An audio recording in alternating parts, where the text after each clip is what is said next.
આકાશવાણી ભુજ સમાચાર વિભાગ રજૂ કરે છે સાપ્તાહિક કાર્યક્રમ સમાચાર દર્પણ.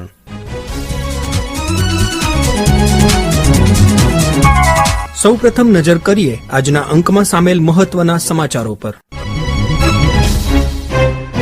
ધોળાવીરા ખાતે યોજાયો આંતરરાષ્ટ્રીય પતંગ મહોત્સવ. 17 દેશો અને 7 રાજ્યોના પતંગબાજોએ અવનવી ડિઝાઇનની પતંગો સાથે ધોળાવીરાના આકાશમાં જમાવ્યું અનેરું આકર્ષણ. સુશાસન અને યોજનાઓના સમયસર અમલીકરણ માટે પ્રધાનમંત્રીના મહત્વપૂર્ણ તંત્ર પ્રગતિએ તેની 50મી બેઠક સાથે હાંસલ કરી એક મહત્વપૂર્ણ સિદ્ધિ. વર્ષ 2015માં શરૂ કરવામાં આવેલ આ પ્રણાલી અંગે સાંભળીશું એક વિશેષ અહેવાલ.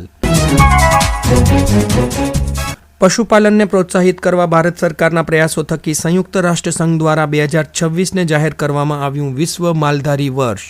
અને ઉત્તરાયણ પર્વ દરમિયાન ઘાયલ પક્ષીઓની સારવાર માટે દર વર્ષની જેમ શરૂ કરાયું કરુણા અભિયાન.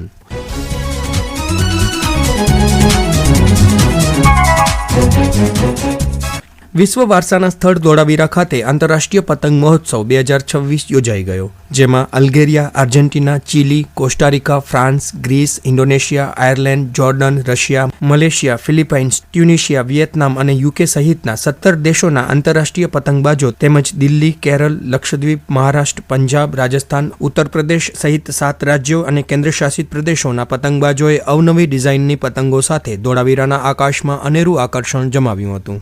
આ કાઇટિસ્ટોએ આકાશવાણી સાથેની વાતચીતમાં પોતાના પ્રતિભાવ આ રીતે વર્ણવ્યા હતા. What's your name, ma'am? My name is Afef Sibti. I am from Tunisia. My team is one Tunisian kite team. This is the 5 participation in this festival. It's really very fantastic. We have we enjoy and I am very happy and very excited to be with you. Thank you. Okay, how many person in your team? Now we are 3 person here in Gujarat. Okay. Really everything is good. People here and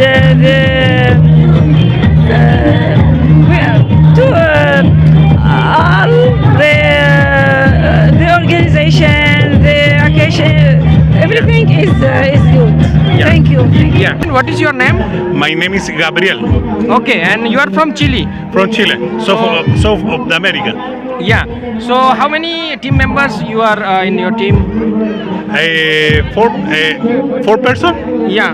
2 in Dorariba here, and 2 on other city. Okay. So you are participating in this international kite festival. So what is your feeling? It's a beautiful place. It's a beautiful festival. For me, it's the first in the India festival. Yeah. So what's your opinion about this program? The people coming, people meeting with you, they are asking the kites and you are giving them kite. I seen. So you are interacting with local peoples and tourists. So what's your opinion about that? It's the very important the community make a festival for the person in the city and the other country. Okay, thank you very much, friend. Thank you. Yeah. हमारे साथ एक महाराष्ट्र के participant है, वो जो team Maharashtra में है. Ma'am आपका क्या नाम है? मैं doctor Namrata Joshi, consultant eye surgeon in Mumbai for 30 years. Okay, great. So आज धोलावीरा में ये जो इंटरनेशनल काइट फेस्टिवल का आयोजन हो रहा है, जिसमें आप वन ऑफ द पार्टिसिपेंट है, आपको क्या फील हो रहा है और इस आयोजन के बारे में और आपने जो उत्साहपूर्वक इसमें पार्टिसिपेट किया उसके बारे में क्या बताना चाहेंगे? सबसे पहले तो मैं धन्यवाद देना चाहूँगी गुजरात गवर्नमेंट का, जो मुझे हर साल यहाँ इनवाइट करते हैं. आई एम रियली थैंकफुल. पतंग उड़ाना मेरा शौक़ है और पागलपन की हद तक मेरा शौक़ है ये. तो मैं हर साल आती हूँ, लेकिन कच्छ में इस बार पहली बार आई हूँ और मुझे ये जगह का नाम भी नहीं पता था. तो फिर मैंने गूगल में सब देखा और मुझे इतना प्राउड फील हुआ कि अपने भारत में एक ऐसी जगह है जिसमें इतना वैल्यू है, लेकिन हमें उसके बारे में पता नहीं है. पर मोदी जी ने आज उसको कहाँ से कहाँ पे लाके खड़ा किया है.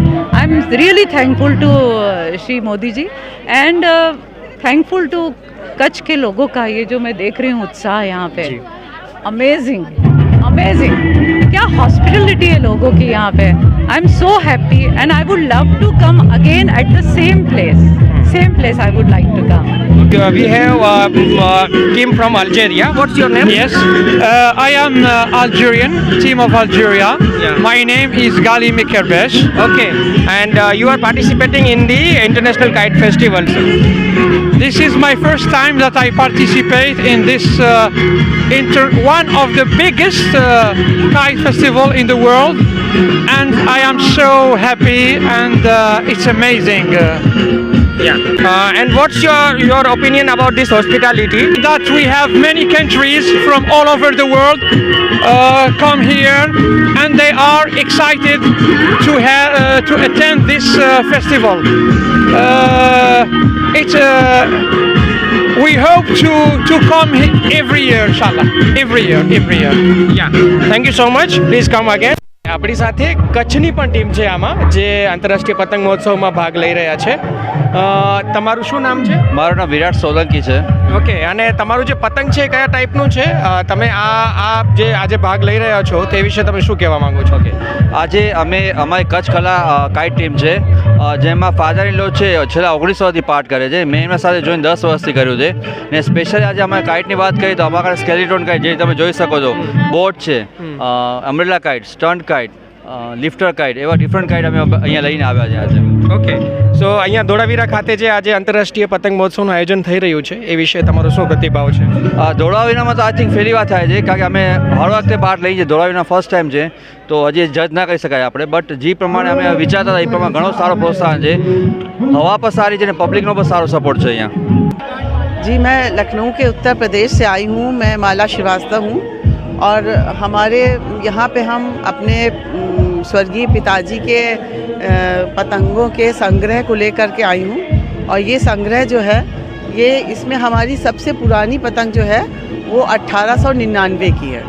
और वो पतंगों के बहुत शौकीन थे. वैसे तो वो गवर्नमेंट जॉब में थे, लेकिन लखनऊ में क्योंकि पतंगों का बहुत चलन था, उस समय नवाबी दौर था, तो उन्होंने लखनऊ के नवाबों से ये सब पतंगें इकट्ठा की थी.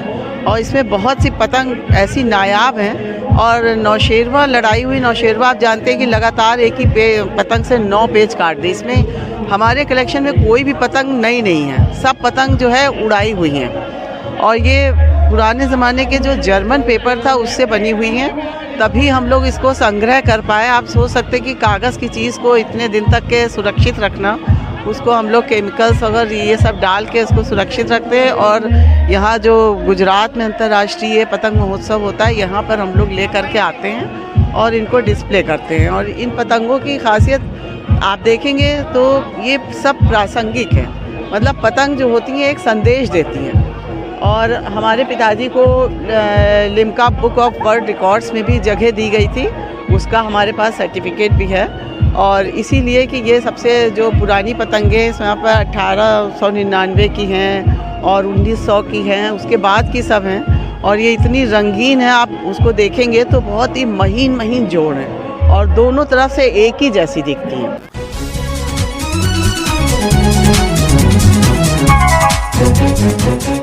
સુશાસન અને યોજનાઓના સમયસર અમલીકરણ માટે પ્રધાનમંત્રીના મહત્વપૂર્ણ તંત્ર પ્રગતિએ તેની 50મી બેઠક સાથે એક મહત્વપૂર્ણ સિદ્ધિ હાંસલ કરી છે. પ્રધાનમંત્રી નરેન્દ્ર મોદીએ વર્ષ 2015માં આ પ્રણાલીનો પ્રારંભ કરાવ્યો હતો. છેલ્લા એક દાયકાથી વધુ સમય દરમિયાન પ્રગતિ તંત્રથી નિર્ણય લેવાની પ્રક્રિયામાં ગતિ આવી છે. સાંભળીએ એક અહેવાલ. ભારત સરકારના વહીવટી માળખામાં ક્રાંતિકારી પરિવર્તન લાવનાર અને પ્રોજેક્ટના અમલીકરણની ગતિ વધારનાર પ્રગતિ પ્લેટફોર્મે તાજેતરમાં તેની 50મી બેઠક પૂર્ણ કરીને એક મહત્વપૂર્ણ સીમાચિહ્ન પ્રસ્થાપિત કર્યું છે. 25 માર્ચ 2015ના રોજ પ્રધાનમંત્રી નરેન્દ્ર મોદી દ્વારા લોન્ચ કરાયેલ આ પ્લેટફોર્મે આજે ન્યૂ ઇન્ડિયાના વિકાસની ગતિરેખા બની ગયું છે. પ્રગતિ એ માત્ર એક બેઠક નથી, પરંતુ digital data management, video conferencing અને જીઓસ્પેશિયલ ટેકનોલોજીનું મિશ્રણ ધરાવતું અત્યાધુનિક ICT આધારિત પ્લેટફોર્મ છે. આ પ્લેટફોર્મની વિશેષતા એ છે કે તેમાં પ્રધાનમંત્રી પોતે કેન્દ્ર સરકારના સચિવો અને રાજ્યોના મુખ્ય સચિવો સાથે સીધો સંવાદ કરે છે. દર મહિનાના ચોથા બુધવારે યોજાતી પ્રગતિ ડે બેઠકમાં અટવાયેલા પ્રોજેક્ટ્સનું રિયલ ટાઈમ મોનિટરિંગ કરવામાં આવે છે. આ પ્લેટફોર્મ સહકારી સંઘવાદનું ઉત્તમ ઉદાહરણ પૂરું પાડે છે, જ્યાં કેન્દ્ર અને રાજ્યો વચ્ચેના આંતરવિભાગીય વિવાદો, જમીન સંપાદનના પ્રશ્નો અને પર્યાવરણીય મંજૂરીઓનો સ્થળ પર જ નિકાલ કરવામાં આવે છે. પ્રધાનમંત્રી સીધી દેખરેખ રાખતા હોવાથી વહીવટીતંત્રમાં જવાબદારીની સંસ્કૃતિ વિકસી છે, જે પ્રોજેક્ટ્સને કાગળ પરથી જમીન પર લાવવામાં મદદરૂપ સાબિત થઈ છે. છેલ્લા એક દાયકાના અહેવાલો મુજબ પ્રગતિ પ્લેટફોર્મ દ્વારા રેલવે, હાઈવે, ગેસ પાઇપલાઇન અને ડિજિટલ કનેક્ટિવિટી ક્ષેત્રે લાખો કરોડો રૂપિયાના પ્રોજેક્ટ્સની સમીક્ષા કરવામાં આવી છે. વિવિધ રાજ્યોમાં વર્ષોથી અટવાયેલા પ્રોજેક્ટ્સ આ પ્લેટફોર્મના હસ્તક્ષેપથી નિર્ધારિત સમયમાં પૂર્ણ થયા છે.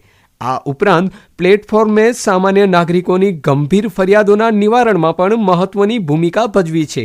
કચ્છ જિલ્લાની વાત કરીએ તો કચ્છ જિલ્લાના વ્યૂહાત્મક વિકાસમાં પ્રગતિ પ્લેટફોર્મે એક મહત્વનું માધ્યમ બન્યું છે. Khavda renewable energy park, port connectivity અને નર્મદા કેનાલ જેવા મેગા પ્રોજેક્ટ્સમાં આવતા વહીવટી અવરોધોને પ્રધાનમંત્રીની સીધી દેખરેખ હેઠળ દૂર કરી કચ્છના માળખાકીય કાર્યોને નવી ગતિ અને પારદર્શિતા પૂરી પાડવામાં આવી છે. પ્રગતિ પ્લેટફોર્મની સફળતાએ દર્શાવ્યું છે કે ટેકનોલોજીના ઉપયોગથી સરકારી પ્રક્રિયાઓને ઝડપી અને ભ્રષ્ટાચાર મુક્ત બનાવી શકાય છે. સમાચાર દર્પણ માટે પરેશ મારુ, આકાશવાણી ભુજ.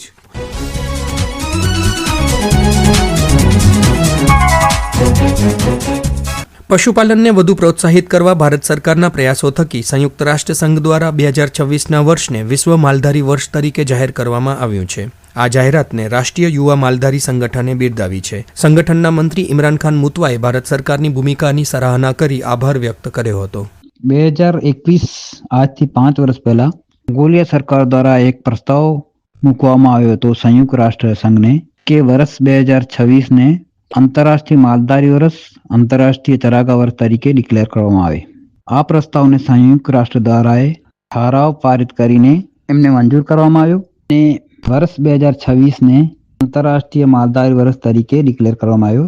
વિશ્વમાં લગભગ 110 જેવા એવા દેશો છે જ્યાં પશુપાલકો જોવા મળે છે, માલધારી જોવા મળે છે. મુખ્યત્વે પશુપાલન સાથે જોડાયેલા છે, એની આજીવિકા પશુપાલન છે, એ ચરાગા સાથે સંકળાયેલા હોય છે, જે ચરિયાણ ઉપર ડિપેન્ડ હોય છે. આફ્રિકા છે, એશિયા છે અને યુરોપના અનેક દેશોમાં પશુપાલકો જોવા મળે છે. વર્ષ 2026 આંતરરાષ્ટ્રીય માલધારી વર્ષ ભારત જેવા દેશમાં જ્યાં લાખો લોકો પશુપાલન સાથે જોડાયેલા છે, પેઢી દર પ્રકૃતિ સાથે જીવતા આવ્યા છે, ત્યાં આ વર્ષ ખાસ મહત્વ ધરાવે છે.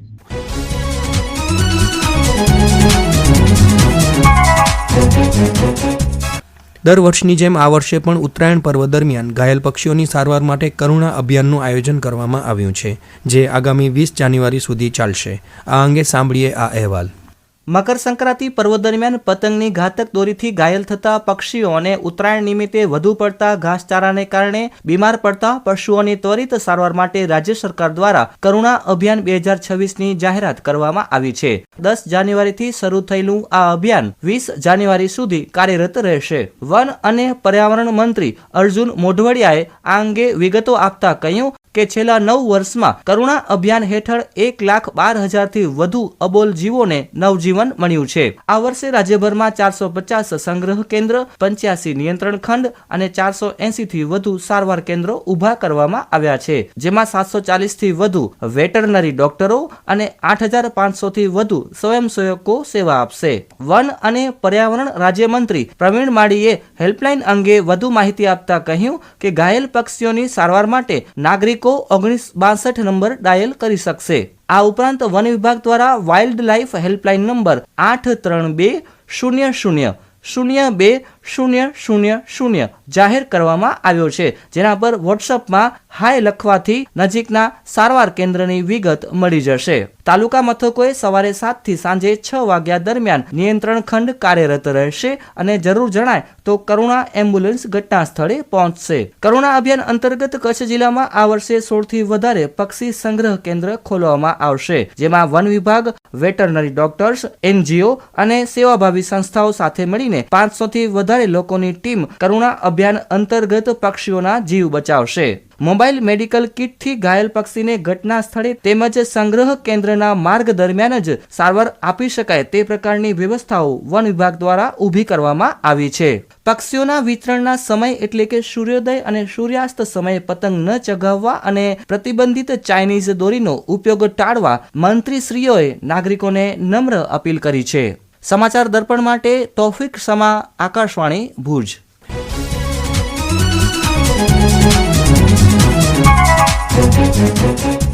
શ્રોતા મિત્રો, હવે વિતેલા સપ્તાહના કચ્છના અન્ય મહત્વના સમાચારો પર એક નજર કરીએ. પ્રસ્તુત કરી રહ્યા છે કલ્પના શાહ. પ્રધાનમંત્રી નરેન્દ્ર મોદીએ પ્રાદેશિક વાઇબ્રન્ટ સમિટ દરમિયાન કચ્છ અને સૌરાષ્ટ્રના વિકાસના ઓવારણા લીધા અને કચ્છ ગ્રીન ગ્રોથ એનર્જી સિક્યોરિટીનું હબ બની ગયું હોવાનું જણાવ્યું. વાઇબ્રન્ટ ગુજરાત પ્રાદેશિક પરિષદને સંબોધિત કરતા અદાણી પોર્ટ્સ એન્ડ સેઝ લિમિટેડના મેનેજિંગ ડિરેક્ટર કરણ અદાણીએ જણાવ્યું, અદાણી ગ્રુપ આગામી 5 વર્ષમાં કચ્છ ક્ષેત્રમાં 1.5 લાખ કરોડનું રોકાણ કરશે. જૈન યુથ ફોરમની પ્રેરણાથી ગ્રીન કચ્છ નેક્સ્ટ જેન દ્વારા દીનદયાળ પોર્ટ ઓથોરિટી સાથે ગ્રીન હાઇડ્રોજનના મેગા પ્રોજેક્ટ માટે MOU કરાયા. પ્રધાનમંત્રી Narendra Modi vibrant Gujarat regional exhibition સ્વદેશી હાટમાં કચ્છની વિશ્વવિખ્યાત રોગાન કળા કારીગર અબ્દુલ ગફૂર ખત્રી સાથે ટૂંકી મુલાકાત કરી રોગાન કળા સાથે કચ્છની પણ પૃચ્છા કરી. શહેરી તથા ગ્રામ્ય કક્ષાએ જ્યોતિગ્રામ યોજના હેઠળના ભુજ અંજારના અંદાજે 125 ફીડરો સાથે 3,75,000 વીજ ગ્રાહકોને વીજ પુરવઠો મળ્યો. કચ્છની વિશિષ્ટ ઓળખ સમાન ખારાઈ ઊંટોની ઘટતી સંખ્યા અને ચેરના જંગલોના સંરક્ષણ માટે કચ્છ ઊંટ ઉછેરક માલધારી સંગઠન તથા સહજીવન સંસ્થા દ્વારા રાષ્ટ્રીય પરામર્શ યોજાયો. નખત્રાણા નગરપાલિકાની ચૂંટણી અનુસંધાને રાજ્ય ચૂંટણી આયોગના આદેશ અંતર્ગત 7 વોર્ડની 28 બેઠક માટેનું સીમાંકન જાહેર કરાયું. કચ્છની જાણીતી રોગાન કલાને આંતરરાષ્ટ્રીય ક્ષેત્રે નામના અપાવનાર નિરોણાના કલાના કસબી આરબ હાસમ ખત્રીની વર્ષ 2024ના આંતરરાષ્ટ્રીય lifetime achievement international craft award માટે પસંદગી કરાઈ. જિલ્લા રોજગાર કચેરી દ્વારા ભુજ ખાતે યોજાયેલ ક્લસ્ટર કક્ષાના ભરતી મેળામાં 38 જેટલી કંપનીઓના પ્રતિનિધિઓ ઉપસ્થિત રહ્યા. 924 જેટલા નોંધણી કરાવેલ યુવાનોમાંથી 618ને નોકરી મળી. કચ્છના સંવેદનશીલ રણ અને ક્રીક વિસ્તારોમાં સરહદની સુરક્ષા વધુ મજબૂત બનાવવા માટે ભારતીય સેનાની બાલ્ડ ઈગલ બ્રિગેડ દ્વારા BSFના જવાનો સાથે મળી મિશન માઇન લેઇંગ ટ્રેનિંગનું આયોજન કરાયું.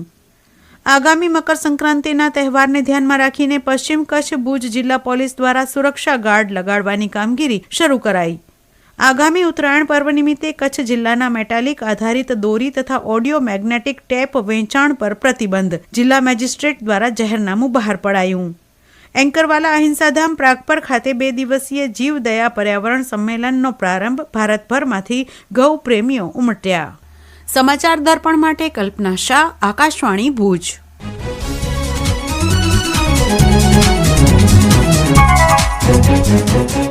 અને આ સાથે સમાચાર દર્પણનો આજનો અંક અહીં પૂરો થયો. ફરી મળીશું આવતા સોમવારે એક નવા અંક સાથે.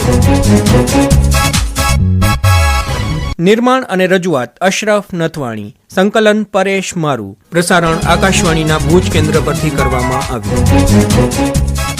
સમાચાર દર્પણ કાર્યક્રમ આકાશવાણી ભુજ સમાચાર વિભાગ દ્વારા દર સોમવારે રાત્રે 9:15 રજૂ કરવામાં આવે છે.